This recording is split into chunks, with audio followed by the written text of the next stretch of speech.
పరలోకమందున్న మా ప్రభువా, యేసుక్రీస్తు వారి పవిత్రమైన నామాన్ని బట్టి వందనాలు, కృతజ్ఞతాస్తుతులు చెల్లిస్తున్నాము తండ్రి. ఈ సాయంకాల సమయం ప్రభువా, మీరు చూపిన మహాకృపను బట్టి, కనికరాన్ని బట్టి మీకు స్తోత్రాలు. మా జీవితంలో మరొక రోజును మీరు పొడిగించి మా ఆయుష్య దినాన్ని పెంచినందుకు మీకు వందనాలు ప్రభువా. ఈ సమయంలో మీ వాక్యాన్ని ధ్యానించబోచుండగా ప్రతి ఒక్కరము కూడా చాలా జాగ్రత్తగా మీ మాటలు ఆలోచిస్తూ మా జీవితాలను బలపరుచుకునేలాగా కృప చూపించండి. మీరే మాతో మాట్లాడండి, మా జీవితాలను నిలబెట్టండి ప్రభువా. మీరు మాట్లాడితే మాలో ఏదో లోపం ఉంది, ఆ లోపాన్ని సరిచేసుకోవాలి అన్న ఆలోచన కలుగుతుంది. కనుక మీరే మాట్లాడి మాలో ఉన్న లోపాలన్నీ తొలగించుకునేలాగున కృప చూపించండి. చివరి వరకు మీరే తోడుగా ఉండి నడిపించండి. మీరే మహిమ, ఘనత, ప్రభావాలు పొందుకొనమని యేసుక్రీస్తు వారి నామంలో ఈ ప్రార్థన అడుగుచున్నాము తండ్రి, ఆమేన్. ప్రభు పేరట అందరికీ వందనాలు తెలియజేసుకుంటున్నాను. ప్రియులారా, ఈ సాయంకాల సమయంలో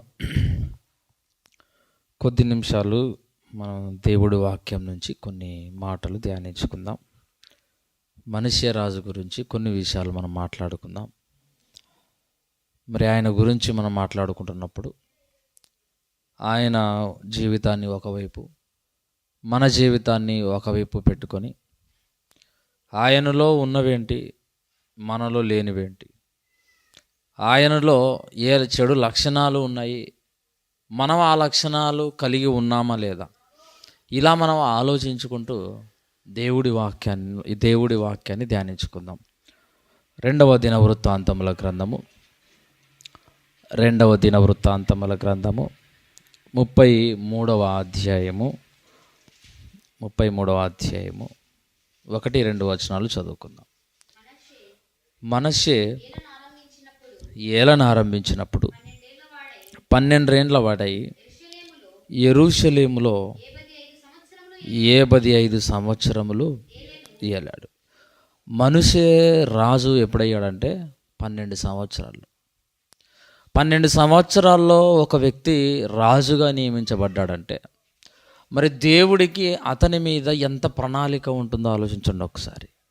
అతి తక్కువ కాలంలో, అతి తక్కువ వయసులో ఒక దేశానికి రాజుగా ఆయన నిలబడ్డాడు అంటే, దేవుడు నిలబెట్టుకున్నాడంటే ఆయన మీద దేవుడు ఎన్ని ప్రణాళికలు కలిగి ఉన్నాడు. ఒక సమూయేలు గారిని చిన్నప్పుడే ఏం చేశాడు? యాజకుడిగా ఎన్నుకున్నాడు.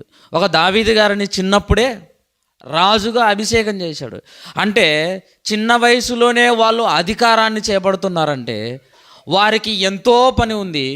దేవుడి వారి మీద ఎంతో నమ్మకాన్ని పెట్టుకొని ఉన్నాడు. అలాగే మన ఆత్మీయ జీవితంలో మనము కూడా చాలా చిన్నవారమైన మనల్ని కూడా దేవుడు ఏం చేసినాడు? ఎన్నుకున్నాడు. ఒక పని భారాన్ని మన మీద పెట్టాడు. చిన్న వయసులోనే దేవుడి పని భుజాల వేసుకొని మోసే ఆ పని వచ్చిందంటే మన మీద దేవుడికి ఎంత నమ్మకం ఉంటుంది. ఆయన కోరికను తీర్చాలన్న ఎన్ని ఆశలు ఆయన పెట్టుకుంటాడు చూడండి. ఆ ఆశలను మనము నిర్లక్ష్యం చేయకుండా, ఆ ఆశలను మనము గాలికి పోయేటట్టుగా చేయకుండా, దేవుడు మన మీద పెట్టుకొని ఈ చిన్న వయసులో మనకిచ్చిన భారాన్ని మనం ఏం చేయాలి? మోసుకుంటూ మన చివరి వరకు వెళ్ళాలి. అతి తక్కువ వయసులోనే మనకు దేవుడి వాక్యం వచ్చింది అంటే మనం చాలా అదృష్టవంతులము. అనేక మంది దేవుడు ఈ నోట్లో నుంచి వచ్చే మాటల ద్వారా మార్చాలనుకుంటున్నాడు. అది ఇప్పుడు మనష్షే గారు కూడా 12 సంవత్సరాల వయసులోనే ఆయన ఏం చేశాడు? రాజుగా నియమించబడ్డాడు. రాజుగా నియమించబడిన తర్వాత అతడు ఇశ్రాయేలీయుల ఎదుట నుండి యెహోవా వెళ్ళగొట్టిన అన్యజనులు చేసిన హేయ క్రియలను అనుసరించి యెహోవా దృష్టికి చెడు నడత నడిచెను. నాయనా, నాకు ఇవి నచ్చవు. అన్యజనులు నడుచుకున్నట్టుగా మీరు నడుచుకుంటే నాకు అది సరిపోవు. నాకు అయిష్టమైనవి మీరు ఎందుకు చేస్తారు? నేను దేశం నుంచి వెళ్ళగొట్టండి అని చెప్పిన దాన్ని మరలా మీరు లోనికి ఎందుకు తెచ్చుకుంటున్నారు? అది నా దృష్టికి చాలా కీడు, చాలా నష్టాన్ని తెచ్చేది అని దేవుడు చెప్తున్నాడు. అంటే మనష్షే దేవుడి దృష్టికి ఏం చేశాడు? చెడు నడత నడిచాడు. మనుషుల దృష్టికి నడిచినా నష్టం రాదు, కానీ దేవుడి దృష్టికే మనం చెడు నడత నడిస్తే మన జీవితాలు ఖచ్చితంగా పాతాళానికే వెళ్ళిపోతాయి. దేవుడు అదే చెప్తున్నాడు, నా దృష్టిలో నువ్వు పడ్డావు అనుకో పాపం చేస్తా, ఇక నీ జీవితం ఆడికి అయిపోయినట్టే. మనుషుల దృష్టిలో పన్నెవడం నువ్వు లెక్క చేయవేమో, మనుషుల దృష్టిలో నువ్వు చిక్కినా కూడా నువ్వు తప్పించుకుంటావేమో, కానీ పాపాన్ని చేసుకుంటూ నా దృష్టిలో నువ్వు చిక్కితే మాత్రం నిన్ను అసలు వదిలేయనని దేవుడు చెప్తున్నాడు. అంటే దేవుడి దృష్టిలో మనము పాపాన్ని చేస్తూ పడద్దు, మంచి పనులు చేస్తా ఆయన దృష్టిలో పడాలి, సత్క్రియలు చేస్తా ఆయన దృష్టిలో పడాలి తప్ప పాపాన్ని చేస్తూ ఆయన దృష్టిలో పడితే చాలా డేంజర్ జోన్లోకి మనము వెళ్ళిపోతాము. అందుకోసమే మనిషి ఏం చేసినాడు, ఇక్కడ ఏం చేస్తున్నాడు, దేవుడు వెళ్ళగొట్టిన వాటిని ఏం చేసినాడు, తెచ్చిపెట్టుకున్నాడు మళ్ళా రాజ్యంలోకి. బాప్తీసం ద్వారా మనం ఎన్ని శరీర కార్యాలను వెళ్ళగొట్టుకున్నాము చూడండి. బాప్తీసం రోజు వెళ్ళగొట్టుకున్న వాటిని కొన్ని రోజుల తర్వాత మరలా నువ్వు లోనికి తెచ్చుకుంటున్నావంటే నీ జీవితాన్ని నీ చేతులారా నువ్వే నాశనం చేసుకుంటున్నావు. బాప్తీసం ద్వారా వెళ్ళగొట్టిన శరీర కార్యాలు, చెడ్డ అలవాట్లు, పాత జీవితాన్ని మనం వదిలేసినప్పుడు కొన్ని రోజుల తర్వాత మనుష్యే ఎలాగైతే వెళ్ళగొట్టినవి తెచ్చిపెట్టుకున్నాడో మనము కూడా పాతగా ఉన్న వాటిని తెచ్చి హృదయంలోకి పెట్టుకుంటున్నామంటే మనం చాలా ప్రమాదంలో పడుతున్నాం. అది దేవుడికి నచ్చదు. వెళ్ళగొట్టినవే ఎందుకు నువ్వు తెచ్చుకుంటున్నావు? బాప్తీసం తీసుకున్నప్పుడు వద్దు అనుకొని ఇడిసిపెట్టినవి మరలా నువ్వు ఎందుకు తెచ్చుకుంటున్నావు? విడిచి వదిలేసినవి ఇంకా అలానే వదిలేయాలి, ఇంకా అలానే పోవాలి. మళ్ళా తెచ్చుకుంటున్నావు అంటే దానిపైన నీకు మమకారం ఉంది, దానిపైన నీకు మక్కువ ఉంది కాబట్టి తెచ్చిపెట్టుకుంటున్నావు. అది నీ జీవితాన్ని పాడు చేస్తుంది. ఇప్పుడు మనిషి కూడా వద్దు అంటే అవి తీసుకొచ్చి పెట్టుకున్నాడు. ఇంకా చూడండి, ఇతడు తన తండ్రి అయిన హిజ్కియా పడగొట్టిన ఉన్నత స్థలములను తిరిగి కట్టించి బయలుదేవతకు బలిపీఠమును నిలిపి దేవతా స్తంభములను చేయించి ఆకాశ నక్షత్రములన్నింటినీ పూజించి కొలిచెను. అసలు హిజ్కియా ఎలాంటి భక్తిపరుడు మనకు తెలుసు. హిజ్కియా రాజు, శత్రురాజు సన్హెరీబు వచ్చినప్పుడు నీ మీదకి నేను యుద్ధానికి వచ్చానంటే మొత్తం అందరితో సమావేశం అయిపోయి మనం ఏం చేద్దాం, ఎలాగ వాడిని ఎదుర్కొందాము, సలహాలు ఇవ్వండి అంటే ఆ సమస్యకు వాళ్ళు సలహాలు ఇస్తారు. ఈరోజు మన ఆత్మీయ జీవితంలో మనకు సమస్యలు వచ్చినాయి అనుకోండి, అది వ్యక్తిగతంగా కానీ ఇంకో విధంగా కానీ సమస్యలు వస్తే మన ఆత్మీయులతో కలిసి ఏం చేయాలి, ఆ సమస్యను మనం పంచుకోవాలా. ఈ సమస్యకు పరిష్కార మార్గం ఏంటి చెప్పండి, నేను ఈ సమస్యలో ఇరుకుని పడి ఉన్నాను, ఈ సమస్యలో చిక్కుకున్నాను, మన దైవ సేవకులుగా సహోదరులుగా మీరు నాకు ఒక మంచి సలహా ఇవ్వండి, ఆ సలహాన్ని నేను పాటిస్తాను, అది నాకు ఉపయోగకరంగా ఉంటుంది అని హిజ్కియా ఎలాగైతే శత్రువులు వచ్చినప్పుడు ఆయన సలహాలు తీసుకున్నాడో అలాగే మనం కూడా మన ఆత్మీయులతో ఏం చేయాలా, సలహాలు తీసుకోవాలి. సలహాలు తీసుకొని దాన్ని పాటించాలి. ఇప్పుడు ఈయన కూడా సన్హెరీబు వస్తున్నాడని ఏం చేసినాడు, సలహాలు తీసుకున్నాడు. ఏం చేద్దాం అంటే ఏం చేయదు, ఒకటి చేయాలి. మన రాజ్యం చుట్టూ ప్రాకారాలు ఎన్ని ఉన్నాయో పడిపోయిన ప్రాకారాలన్నీ తిరిగి మరలా కట్టించాలి.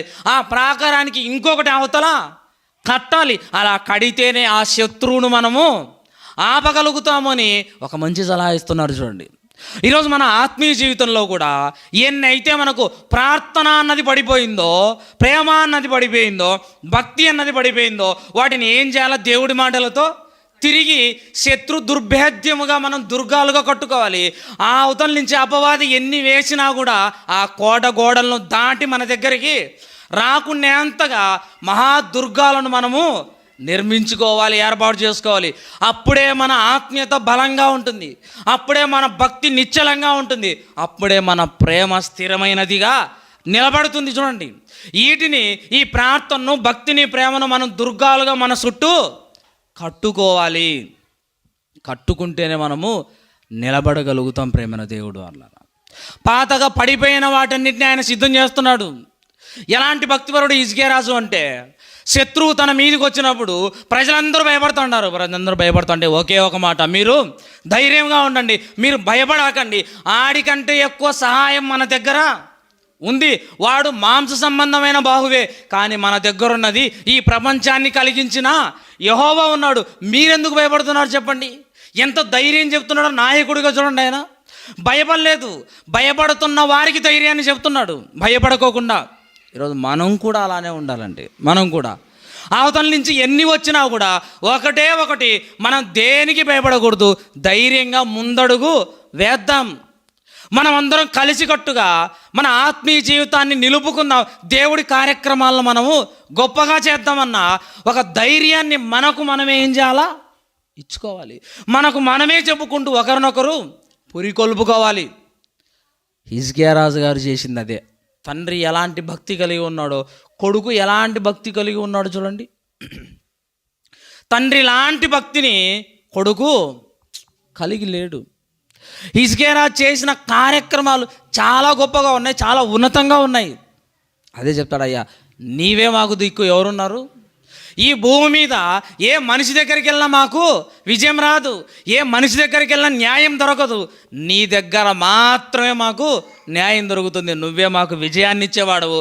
నీవు తప్ప ఈ భూమి మీద కానీ ఆకాశం అందు కానీ ఎవడు మాకు విజయాన్ని ఇవ్వలేడు, నీవే మాకు దిక్కు అని దేవుడి దగ్గర మొరపెడుతున్నాడు హిజ్కియా గారు. చూడండి, మనకు కూడా ఈ ప్రపంచంలో దిక్కులుగా ఎంతోమంది ఉంటారు. ఒరే నీకు ఎప్పుడైనా నేనే దిక్కు అని మన బంధువులు ఉంటారు. నీకు ఎప్పుడైనా నేనే దిక్కురా, నువ్వు నా కాడికి పరిగెత్తుకుంటూ నా కాళ్ళ దగ్గరికి రావాలని మన రక్త సంబంధికులు అంటారు, ఎంతోమంది అంటారు. కానీ మనకు నిజమైన దిక్కు ఎవరంటే దేవుడే. దేవుడే నిజమైన దిక్కు. వీళ్ళందరూ మనం దేవుణ్ణి దిక్కుగా పెట్టుకుంటే వాళ్ళు మన దగ్గరికి సహాయం కోసం రావాలి, సలహాల కోసము రావాలి. అలాగ మనం దేవుణ్ణి దిక్కుగా పెట్టుకొని మన ఆత్మీయ బ్రతుకును చేతిలో పట్టుకొని పోవాలా. ఇట్లనే చేయాలండి. ఈయన చేస్తున్న పని హిజ్కియా గారు అలాంటిదే. అలాంటి గొప్ప కార్యక్రమాలు ఆయన చేస్తున్నాడు. ఇంకా చూడండి, ఈయన చేసిన హిజ్కియా రాజు చేసిన భక్తిని గురించి మనం మాట్లాడతా. 32వ వచనం చూడండి. 32వ వచనం, హిజ్కియా చేసిన ఇతర కార్యములను గూర్చియు అతడు చూపిన భక్తిని గూర్చియు ప్రవక్తయును ఆమోజు కుమారునకు యెషయాకు కలిగిన దర్శనముల గ్రంథమందును యూదా ఇశ్రాయేలు రాజుల గ్రంథమందును వ్రాయబడి ఉన్నది. హిజ్కియా రాజు ఎన్ని మంచి కార్యక్రమాలు చేసినాడో, హిజ్కియా రాజు గారు ఎంత భక్తిని చూపించాడో, ఆ కార్యక్రమాలు, ఆ భక్తి అంతా ఎక్కడ రాయబడింది? గ్రంథాల్లో రాయబడింది. గ్రంథాల్లో ఇదిగో ఈ పలానా గ్రంథంలో రాయబడిందని మెన్షన్ చేస్తున్నాడు. ఈరోజు మనం చేస్తున్న భక్తి దేవుడున్న జీవ గ్రంథంలో రాయబడుతుందా చెప్పండి? మనం చేస్తున్న సత్కార్యక్రమాలు ఎన్నైతే ఉన్నాయో ఆ కార్యక్రమాలను ఎక్కడ రాయబడాలా? జీవ గ్రంథంలో రాయబడాలి. ఇదిగో నా కుమారులు చేస్తున్న పనులన్నీ నేను రాశాను. నాయనా, మీరు భూమి మీద ఎన్ని పనులు చేశారో ఆ పనులన్నీ, మీరు చూపించిన భక్తి, మీ విశ్వాసం, మీ ప్రేమ, అవన్నీ నేను నా గ్రంథములో రాశాను. ఇదిగో చూడండి అని దేవుడు చెప్పాలండి. మనతో చెప్పాలి, అక్కడున్న వాళ్ళందరికీ చెప్పాలి. ఎంత గొప్పగా ఆయన భక్తిని కలిగి ఉన్నాడు చూడండి. ఇంత గొప్పగా భక్తిని కలిగి ఉన్నాడు కాబట్టి హిజ్కియా గారు ఆయన చచ్చిపోయిన తర్వాత ఆయన అంత్యక్రియలు చాలా గొప్పగా చేస్తారండి. ఏ రాజుకు చేసినట్లేదు అలాగా. హిజ్కియా రాజు గారు చేసిన ఆ భక్తిని బట్టి, ఆ కార్యక్రమాలను బట్టి, ఆయన మరణం తర్వాత ఆయన భౌతిక కాయానికి చేసిన అంత్యక్రియలు ఎలా ఉన్నాయంటే చాలా గొప్పగా చేసిన ఉంటుంది. అక్కడ చాలా ఘనముగా చేశారు. చాలా ఘనముగా చేశారంటే ఎంత గొప్పగా బతికింటే ఎలా చేస్తారు చెప్పండి? ఎంత గొప్పగా బతికింటే మనం కూడా రండి, మన క్రియలు ఈ భూమి మీద చేసి మన ప్రాణము శరీరాన్ని వదిలేసిన తర్వాత ఇదిగో మన కార్యక్రమాలు కూడా ఇంత గొప్పగా చేసేటట్టుగా ఉండాలి. ఎందుకంటే వీళ్ళు సామాన్యమైన దేహం కాదు ఇది, మరలా ఒకరోజు లేచే దేహం ఇది. ఈ దేహంతో, ఈ చేతులతో, ఈ కాళ్ళతో ఎన్నో సత్క్రియలు చేశారయ్యా వాళ్ళు. ఎంతో దూరం వెళ్ళి సువార్త ప్రకటించారు, ఎంతోమందికి సహాయము చేశారు వాళ్ళు. మరి ఎంత గొప్పదైన దేహం మరలా తిరిగి లేచే దేహానికి మనం అంత్యక్రియలు చేయకపోతే ఎలా అని మన శరీరానికి, మన శవానికి ఏం చేయాలి? అంత్యక్రియలు గొప్పగా చేయాలి. లోకంలో ఉన్న వాళ్ళకి ఎంతో చేస్తున్నారు.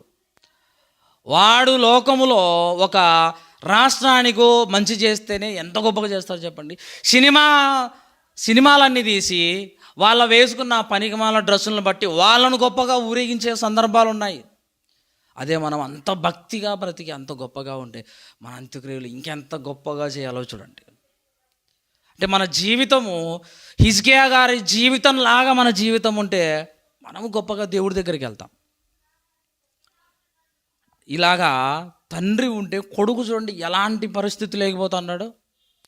హిజ్కియా గారు ఏ ఉన్నత స్థలాలను అయితే పడగొట్టాడో, ఇవి నా దేశంలో ఉండకూడదు అని ఏ బలిపీఠాలను అయితే పడగొట్టాడో, కొడుకు ఏం చేస్తున్నాడు? తిరిగి కట్టిస్తున్నాడు. చూడండి, కట్టిస్తున్నాడు.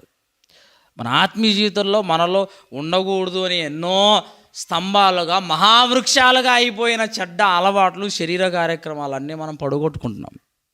పడగొట్టుకున్న తర్వాత మరలా అవి మొలకెత్తుతున్నాయంటే నువ్వు వేళ్లతో సహా వాటిని పెకలించలేదని అర్థం. నువ్వు వేళ్లతో సహా పెకలించకుండా కాండం వరకు నరుక్కొని అమ్మయ్య నేను నరికేశానులని మనం అనుకుంటున్నాం. కానీ మరలా అది ఖచ్చితంగా ఏం చేస్తుంది? మొలిచి మహావృక్షంగా అయిపోయి నిన్ను పాతాళానికి తొక్కేస్తుంది. అందుకోసమే మనలో మహావృక్షాలుగా పెరిగిపోయినటువంటి ఆ చెడ్డ అలవాట్లను, ఆ పాపాన్ని ఏం చేయాలి? మనము పూర్తిగా పెకలించి వెయ్యాలి. మొక్క, ఆ చిన్న మొక్కనే అనుకుంటే దాన్ని పెకలించకపోతే అదే మన జీవితాన్ని పాడు చేస్తుంది. ఇండ్లు ఉంటాయి, కొన్ని బిల్డింగులు, ఆ బిల్డింగుల్లో నుంచి, సందులో నుంచి ఒక రావి చెట్టు మొలుస్తుంది. చిన్నది లెబ్బాయి ఇదేమవుతుందిలే అనుకుంటే అదే పెరిగి పెద్ద అవుతున్న కొద్దీ ఆ గోడలు చీలిపోతూ ఉంటాయి. చూడండి, అది పెద్దగా అయిపోతే మొత్తం ఇండ్లే పడిపోతుంది. మన ఆత్మీయ జీవితంలో అలాంటిది చిన్నదే అని అనుకున్నాం అనుకోండి, మొత్తానికి మన దేహం అనే నివాసాన్ని అది కూల్చేస్తుంది. మన దేహం అనే నివాసానికే అవి చీలికలు వచ్చేటట్టుగా చేసి ఇందులో దేవుడు లేకుండా పనికి రానివన్నీ వచ్చి చేరి మన జీవితాన్ని పాడు చేస్తాయి. ఒకప్పుడు యెరూషలేము పట్టణము ఎలాగైతే నక్కలకు, పనికిరాని చెట్లకు నివాసాలుగా మారిపోయిందో, మన దేహం అనే మందిరము కూడా, దేహం అనే ఇల్లు కూడా పనికిరాని వాటికి నివాసంగా, స్థానముగా మారిపోతుంది. అలా నాన్న పడగొట్టినవన్నీ ఆయన తిరిగి తెచ్చి కట్టినాడు. కట్టించి 6వ వచనం చూడండి. బెన్ హిన్నోము లోయ యందు అతడు తన కుమారులను అగ్నిలో గుండా దాటించి ముహూర్తంలోను విచారించుచు మంత్రములను, చిల్లంగితనమును వాడుక చేయు, కర్ణ పిశాచములతోనూ సోదెగాండ్రతోనూ సాంగత్యము చేయుచు యెహోవా దృష్టికి బహుగా చెడు నడత నడుచుచు ఆయనకు కోపము పుట్టించెను. ముహూర్తాలు చూస్తున్నాడు. మంత్రగాలం, చిల్లంగితనం వాళ్ళను తెచ్చి ఆ దేశంలో పెట్టుకున్నాడు. వాళ్ళతో సహవాసం చేస్తున్నాడు. చూడండి, ఎవరితో అయితే నువ్వు సహవాసం చెయ్యొద్దని దేవుడు చెప్పాడో, ఎవరినైతే దేశంలో నుంచి బయటకు పంపించాడో వాళ్ళందరినీ తెచ్చుకొని వాళ్ళతో విచారిస్తున్నాడు. ఏంటి, నాకు ఏం జరుగుతుందో చెప్పండి అని, ఏం జరుగుతుందో చెప్పండి అని విచారిస్తున్నాడు ఒక మనిషి. చూడండి, మన జీవితాల్లో కూడా ఎన్నో ఇలాంటివి జరుగుతూ ఉంటాయి. మన ఆత్మీయ జీవితంలో కొన్నిసార్లు దేవుడి మీద నుంచి మన మనసు పక్కకి వెళ్ళిపోతూ ఉంటుంది. దేవుడి ఆలోచనల నుంచి వేరే దాని మీదకి, వ్యర్థమైన దాని మీదకి మన మనసు పోతూ ఉంటుంది. ఏంటి, ఇదేనా నిజమైంది, ఇది కూడా నా ఏమన్నా, ఇదేనా కరెక్ట్ అయింది, అది కూడా నా ఏమన్నా అని ఇలాంటి ఆలోచనలోకి మన జీవితాలు పోతూ ఉంటాయి. ఇక్కడికి పోతే బాగలేదు, అక్కడికి పోతే ఏమన్నా బాగవుతుందేమో అన్న ఆలోచనలు కోకొల్లలుగా మన మనసులో పుడతాయి. అలాంటి వాటితో మీరు సాంగత్యము చెయ్యకూడదు అని చెప్తున్నాడండి. ఒక మాటలో చెప్పాలంటే మనుష్యరాజు గారు వాళ్ళందరితో ఏం చేస్తున్నాడు? సహజీవనం చేస్తున్నాడు అనుకోవచ్చు. సహజీవనం చేస్తున్నాడు.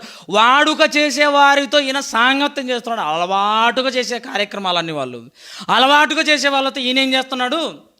సహవాసం చేస్తున్నాడు. చూడండి, సాంగత్యం చేస్తున్నాడు, సహజీవనం. ఇంకెప్పుడు వాళ్ళే ఉండాలి. మనం కూడా మన ఆత్మీయ జీవితంలో పాపంతో ఎన్నోసార్లు సహజీవనము చేస్తూనే ఉన్నాం. చూడండి, దేవుడితో సంబంధం లేకుండా సహజీవనం చేసేవాళ్ళు కొంతమంది అయితే బాప్తిజం తీసుకొని కూడా దేవుని నమ్ముకుంటూ ఆయన సన్నిధిలోకి వస్తూ వాళ్ళు కూడా ఏం చేస్తున్నారు? పాపముతో సహజీవనం చేస్తున్నారు, సహవాసం చేస్తున్నారు. దేవుడికి ఎంత కోపం వస్తుందో చూడండి. నాతో నీకు వివాహమైన తర్వాత నువ్వు వేరే వాడితో, వేరే దాంతో ఉంటే ఎంత కోపం వస్తుందో దేవుడికి కూడా అంతే కోపం వస్తుందండి. నాతో మీరు ఉండవలసిన వారు ఉండకుండా మీరు దేంతో వెళ్ళిపోతున్నారు, దేంతో మీరు సహవాసం చేస్తున్నారు అని దేవుడు అడుగుతున్నాడు. మన జీవితాలు పాపముతో సహజీవనం చేసేటట్టుగా ఉండదు. ఆల్రెడీ దేవుడితో మనం సంబంధం కలిగి ఉన్నాం, దేవుడితో, దేవుడి పిల్లలతో సంబంధం కలిగి ఉన్నాం. కాబట్టి ఇక వేరేది నీలోకి రావద్దు. ఈయన చేస్తున్న పని అదే. అన్నిటితో సహవాసం చేస్తున్నాడు. ఇంకా ఎంత క్రూరంగా మారిపోయాడంటే చూడండి, 9వ వచనం. ఈ ప్రకారము మనుష్యే యూదావారిని యెరూషలేము కాపురస్తులను మోసపుచ్చిన వాడై ఇశ్రాయేలీయుల ఎదుట ఉండకుండా యెహోవా నశింపజేసిన అన్యజనుల కంటేను వారు మరింత అక్రమగా ప్రవర్తించినట్లు చేయుటకు కారకుడాయను. ఏదో చేసే మనిషి అన్న పాపం చేయాలా, సరే చేయొచ్చు అన్నాడు. కానీ ఈయన ఒకడు మాత్రమే చేయకుండా మొత్తం ఆ జనాంగం అంతటితో ఏం చేస్తున్నాడు? పాపం చేయించడానికి కారకుడు అయ్యాడంటే అన్యజనులు చేస్తున్న పాపాల కంటే ఎవరెక్కువ చేసేటట్టుగా చేసినాడు? ఇజ్రాయెల్ ప్రజలు యూదావారు పాపం చేయటానికి కారకుడు అయ్యాడు. చూడండి ఎంత దౌర్భాగ్య స్థితిలోకి వెళ్ళిపోయాడు, ఎంత నీచమైన ప్రవర్తన కలిగి ఉన్నాడు. చూడండి మన జీవితంలో మనం నేర్చుకోవాల్సింది ఏంటంటే మనము ఇతరులను పాపంలోకి దింపకూడదు. మనము చేసేది కాక ఇతరులను కూడా పాపం చెయ్యి అని ప్రోత్సహిస్తే వాళ్ళకంటే మనకే ఎక్కువ శిక్ష పడుతుంది. అది దేవుడు చెప్తున్నాడు. మనిషే ఆడు చేయడమే కాకుండా ఇశ్రాయేలీలందరితో పాపాన్ని చేయించాడు, పాప కూపంలోకి దించాడు. ఈరోజు మన జీవితాలు అలానే ఉంటే మనము పాపం చేసినా మనకు ప్రమాదమే, ఇతరులను పాపంలోకి దించితే ఇంకా భయంకరమైన ప్రమాదంలోకి వెళ్ళిపోతాం. కాబట్టి ఇతరులను దేవుళ్ళలోకి నడిపించేటట్టుగా ఉండాలి మన జీవితాలు, అంతేగాని పాపంలోకి దించేటట్టుగా ఉండకూడదు. అన్ని జనులే విచ్చలవిడిగా పాపం చేస్తారు, విగ్రహాలకు అర్పించడము, లేకపోతే వాళ్ళకి ఇష్టం వచ్చినట్టుగా వాళ్ళు వ్యభిచారాలు చేయడం, ఇలాంటిది చేస్తే మరి వాళ్ళకంటే అక్రమంగా ప్రవర్తిస్తున్నారు ఇజ్రాయేలు. కారణం ఎవరు? మనిషే. అంటే పాపాన్ని అలా ఎంకరేజ్ చేస్తున్నాడు. మీరు పాపాన్ని చెయ్యండి అని వాళ్ళ చేత చేయిస్తున్నాడు మనిషి. చూడండి ఎంత పనికి మాలిన పనులు చేయిస్తున్నాడో. దేవుని పిల్లలుగా ఉండవలసిన వాళ్ళ జీవితాల్లోకి పాపాన్ని తీసుకెళ్ళి మీరు చెయ్యండి అని వాళ్ళను బాగా ఎంకరేజ్ చేసి వాళ్ళ బ్రతుకులను దేవుడికి వ్యతిరేకంగా మారుస్తున్నాడు. పాతాళంలోకి జారిపోయేటట్టుగా చేసిన వాడు మనుష్య. చూడండి ఎంత దౌర్భాగ్య స్థితిలోకి వెళ్ళిపోయాడు, ఎంత మూర్ఖుడిగా ప్రవర్తిస్తున్నాడు. కనీసం మా తండ్రి ఇలా భక్తిగా బ్రతికాడు, నేనేంటి మా తండ్రి బ్రతికిన బ్రతుకు వ్యతిరేకంగా నేను బతుకుతున్నాను, పనులు చేస్తున్నాను. మా నాన్న ఇలా చేయలేదే, మా నాన్న ఇలా భక్తిహీనంగా తిరగలేదే, భక్తిహీనులతో సహవాసం చేయలేదు, నేను ఎందుకు చేస్తున్నాను అన్న ఆలోచన లేకుండా అలా కొవ్వెక్కి ఏం చేస్తున్నాడు? మనిషే పాపం చేస్తూ ఇతరుల చేత చేయిస్తున్నాడు. ఇప్పుడు పాపం చేస్తున్నాడు, వెంటనే దేవుడు తన మాటలు పంపించాడు. చూడండి కింది వచనం.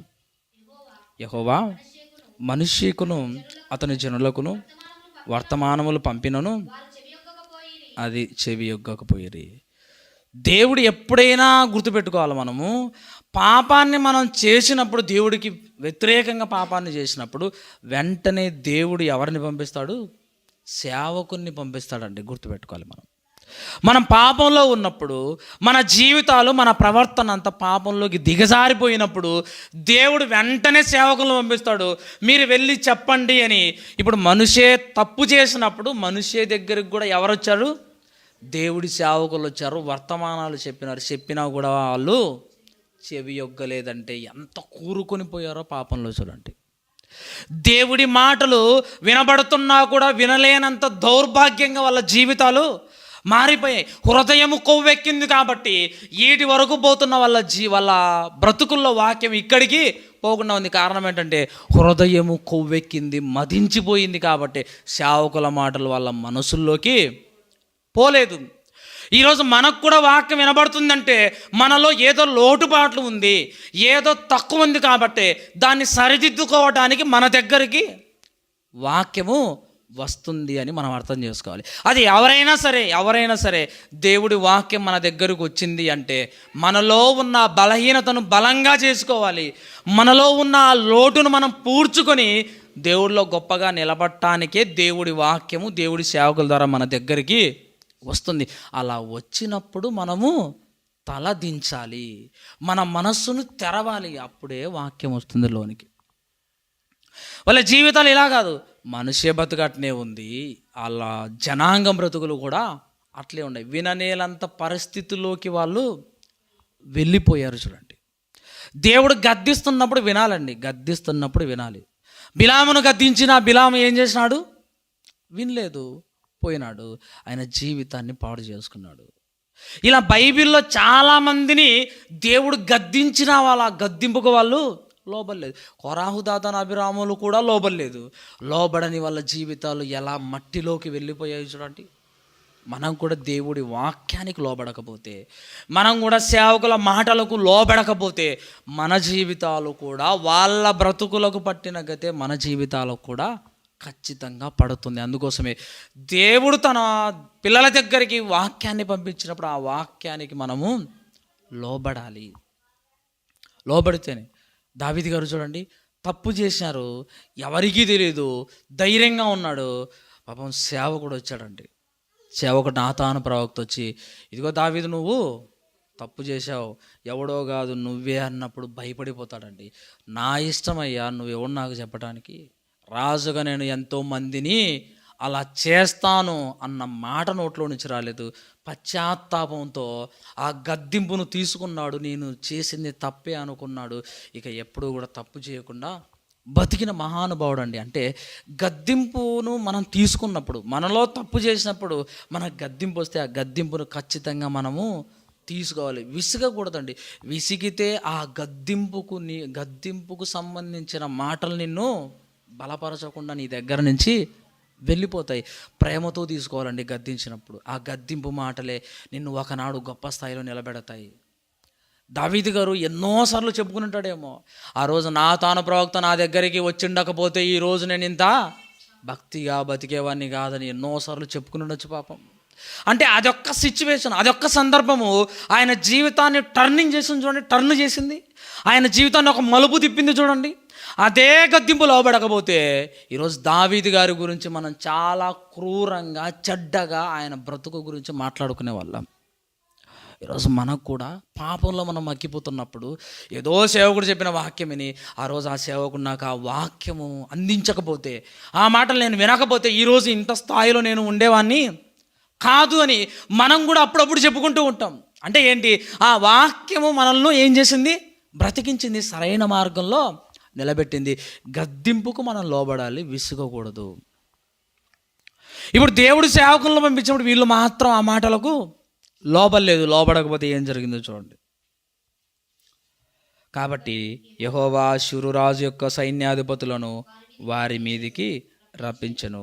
మనుష్యే తప్పించుకొని పోకుండా వారు అతన్ని పట్టుకొని గొలుసులతో బంధించి అతనిని బబులోనుకు తీసుకొని పోయిరి. కాబట్టి యెహోవా అష్షూరు రాజు యొక్క సైన్యాధిపతులను వారి మీదికి రప్పించాడు. చూడండి, తప్పు చేసినప్పుడు ఇది తప్పు, ఇది చేస్తున్నారు, మీరు దీన్ని వదిలేయండి అని చెబితే ఆ మాటలు వినలేదు. కాబట్టి ఎవరిని రప్పించాడు?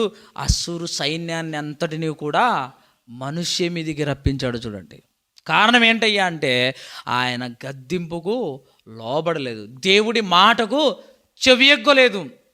మనము కూడా అలాంటి స్థితిలో ఉంటే అష్షూరు సైన్యం ఎలా వచ్చిందో ఈరోజు సమస్యలనే సైన్యాలు మన మీదికి వస్తాయి, ఖచ్చితంగా వస్తాయి. శోధనలు, వేదనలు మన మీదికి సైన్య సమూహంలాగా పడిపోతాయి. ఊపిరాడదు మనకప్పుడు, ఊపిరాడదు. మన బ్రతుకు ఎక్కడికి వెళ్ళాలా అని ఎదురు చూస్తుంది. ఎక్కడికి పోదామని అనుకుంటావు కానీ నువ్వు ఎక్కడికి పోలేవు. ఇక నీ జీవితంలో ఎప్పుడు ఏడిపే, రోదన, వేదన, ఏడ్చి ఏడ్చి ఏడ్చి ఇలాంటి బ్రతుకు బతికే కంటే చచ్చిపోవడం మేలన్న స్థితిలోకి పోతావు నువ్వు దేవుడి మాట వినకపోతే. ఎంతోమంది భక్తుల జీవితాలు అట్లే కాలంలో కలిసిపోయాయి. మన బ్రతుకులు మాత్రం అలాగా కలిసిపోకూడదు. ఈ భూమి మీద చరిత్రలో నిలబడిపోవాలి మన జీవితాలు. అలాగ మనం ఏం చేయాలా? దేవుడి మాటను వినాలి. వీళ్ళు వినలేదు, సైన్య సమూహం ఆయన మీదకి వచ్చింది. తప్పించుకొని పోవడానికి అవకాశమే లేదు, తప్పించుకొని పోవడానికి అవకాశం లేదు. చూడండి, గొలుసులతో పట్టుకున్నారు. మనుష్య తప్పించుకోవడానికి అవకాశం లేదు, గొలుసులతో బంధించి బబులోనుకు తీసుకొని పోయినారు. మనము తప్పు చేసినాం అనుకోండి, మన జీవితాల్లో ఇక్కడ తప్పించుకోవచ్చు, కానీ ఆ మనుష్యను బబులోనుకు తీసుకొని పోయినట్టుగా నీ జీవితంలో మానకుండా నువ్వు పాపం చేస్తే, మానకుండా నీ శరీర కార్యాలతో నువ్వు సహవాసం చేసుకుంటూ పోతే నువ్వు వెళ్ళాల్సింది ఎక్కడికి పోతావో తెలుసా? పాతాళానికి వెళ్ళిపోతాము. మనిషి ఎలాగైతే గొలుసులతో బంధించబడి బబులోనుకు తీసుకెళ్ళాడో మన జీవితాలు ఎక్కడికి వెళ్తాయి? మన జీవితాలు మన ఆ చెయ్యి పట్టుకొని ఈసిరేస్తే మనం ఎక్కడ పడతాం?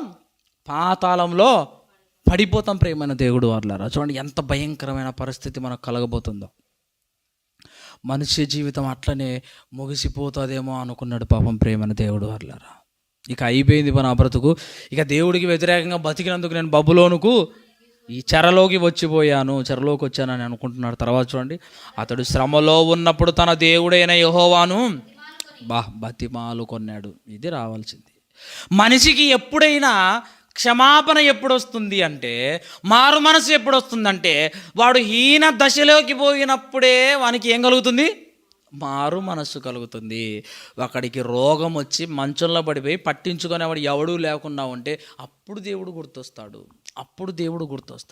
ఎవడైనా చావు బ్రతుకుల మధ్య కొట్టుమిట్టాడుతుంటే, అయ్యా నువ్వే నాకు ఆధారం, ఎవరు లేరు, నువ్వు నన్ను కాపాడయ్యా అని దేవుడు గుర్తొస్తాడు అప్పుడు. చూడండి, ఇప్పుడు మనిషి కూడా ఏమైపోయింది మనిషి కూడా అప్పుడు దేవుణ్ణి బతిమాలుకున్నాడు, కళ్ళు తెరుచుకున్నాడు. అప్పుడు కళ్ళకు పట్టిన పాపపు పొరలన్నీ తొలగిపోయి దేవుడు గుర్తొచ్చాడు, దేవుణ్ణి అడుగుతున్నాడు. చూడండి, మన జీవితాల్లో కూడా చాలా భయంకరమైన పరిస్థితి వచ్చినప్పుడు ఒకటే, మనం దేవుణ్ణి ఏం చేయాలా?